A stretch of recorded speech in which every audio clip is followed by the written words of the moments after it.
গাজা ইসরায়েলের বর্বরোচিত হামলার প্রতিবাদের প্ল্যাটফর্ম হিসাবে শুরু থেকেই প্যারিস অলিম্পিককে টার্গেট করে প্রতিবাদকারীরা। প্যারিসে ইসরায়েলের অ্যাথলিটদের হামলারও হুমকি দিয়েছে অনেকে, তাই শুধুমাত্র ইসরায়েলি অ্যাথলিটদের জন্য স্পেশাল সিকিউরিটির ব্যবস্থা করে আয়োজকরা। বিক্ষোভকারীদের দেওয়া হয় কড়া হুঁশিয়ারি। তবে এত কিছুর পরও প্রতিবাদকারীদের দমিয়ে রাখতে পারছে না প্যারিস প্রশাসন। এবার ইসরায়েল ও প্যারাগুয়ের ফুটবল ম্যাচে ফিলিস্তিনের পতাকা নিয়ে গ্যালারিতে হাজির প্রতিবাদকারীরা। পার্ক দে প্রিন্সেস স্টেডিয়ামে কড়া নিরাপত্তার মাঝেও গ্যালারিতে জেনোসাইড ও অলিম্পিক লেখা ব্যানার প্রদর্শন করে ম্যাচ দেখতে আসা দর্শকরা।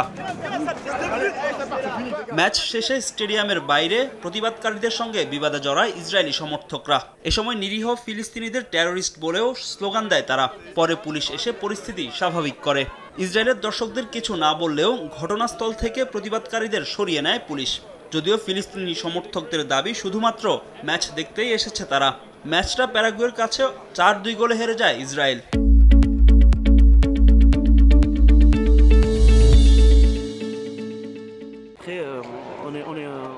আমরা এখানে কোনো অধিকার চাইতে আসিনি, শুধুমাত্র ম্যাচ দেখতে এসেছি।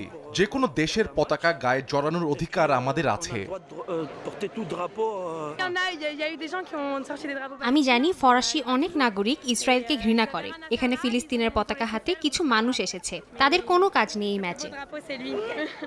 গাজায় চলা ইসরায়েলি বাহিনীর গণহত্যার বিরুদ্ধে নীরব থাকলেও রাশিয়া ইউক্রেন যুদ্ধ নিয়ে বরাবরই সরব আন্তর্জাতিক অলিম্পিক কমিটি। ইউক্রেনে রাশিয়ার হামলার কারণে অলিম্পিকে নিষিদ্ধ করা হয়েছে দেশটির অ্যাথলিটদের। যদিও ফিলিস্তিন ইসরায়েল ইস্যুতে পক্ষপাতমূলক আচরণ করেছে আইওসি। গাজায় হামলার কারণে প্যারিস অলিম্পিক থেকে ইসরায়েলকে নিষিদ্ধ করার দাবি উঠলেও তা আমলে নেয়নি তারা।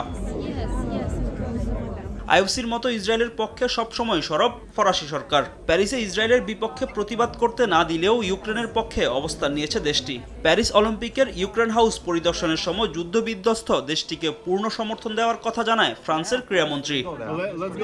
ফাহিম ইসলাম, সময় সংবাদ।